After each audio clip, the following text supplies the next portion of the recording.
ஏற்பாட்டை பற்றி ஒரு சின்ன தகவல், அதையும் இந்த புதுசாக வந்தவங்களுக்கெல்லாம் பிரயோஜனமாக இருக்கும்படி சொல்கிறேன். பழைய ஏற்பாட்டில் 39 புஸ்தகங்கள், அதில் 17 புஸ்தகங்கள் சரித்திர புஸ்தகங்கள், சரித்திரத்தை சொல்லுகிறது. அடுத்த 5 புஸ்தகங்கள் கவிதை வடிவில் எழுதப்பட்ட புஸ்தகம், போயட்டிக்கல் புக்ஸ்ன்னுவாங்க, எழுதப்பட்ட புஸ்தகங்கள். முதல் 17 புஸ்தகங்கள் எது? ஆதியாகமம் முதல் எஸ்தர் வரை. அப்புறம் யோபிலிருந்து சாலமோனின் உன்னத பாட்டு வரை போயட்டிக்கல் புக்ஸ் 5 புஸ்தகங்கள். அதன் பிறகு 17 தீர்க்க தரிசன புஸ்தகங்கள் இருக்குது.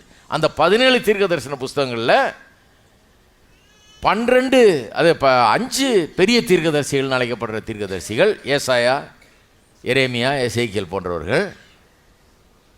12 பேர் சிறிய தீர்க்கதரிசிகள் என்று அழைக்கப்படுறவங்க. இதில் ஏன் சொல்கிறேன்னா, இந்த சிறிய தீர்க்கதரிசிகள்னு சொல்லும்போது இவங்க முக்கியம் இல்லை, இவங்க மெசேஜும் முக்கியம் இல்லைன்னு நினச்சிடாது கூடாது. அதனால சிறிய தீர்க்கதரிசிகள்னு சொல்லலை. ஏன் சிறிய தீர்க்கதரிசிகள் இவங்களுக்கு பேர் வச்சுருக்கிறாங்க? மைனர் ப்ராஃபிட்ஸ்னு இங்கிலீஷில் ஏன் பேர் வச்சுருக்காங்கன்னா, இவங்களுடைய அந்த தீர்க்க தரிசனங்கள் நீளமாக இருக்காது. இது பாருங்கள், 2 அதிகாரம் 38 வசனம் தான் ஆகாயனுடைய தீர்க்க தரிசனம். இவ்வளோதான் குட்டியாக எழுதியிருக்காரு. ஏசாயா மாதிரி இல்லை, பக்கம் பக்கமாக போகிற 60 சாப்டருக்கு மேலே போயிட்டே இருக்கும். அது இது குட்டியாக இருக்குது. அதெல்லாம் சிறிய தீர்க்கதரிசிகள். மெசேஜ் ரொம்ப பவர்ஃபுல்.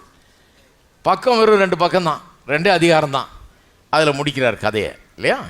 சரி, இந்த அப்போ 17 சரித்திர புஸ்தகங்கள், 17 தீர்க்க தரிசன புஸ்தகங்கள், நடுவில் 5 போயட்டிக் புக்ஸு. 17 34 5 39 வந்துடுச்சா? இந்த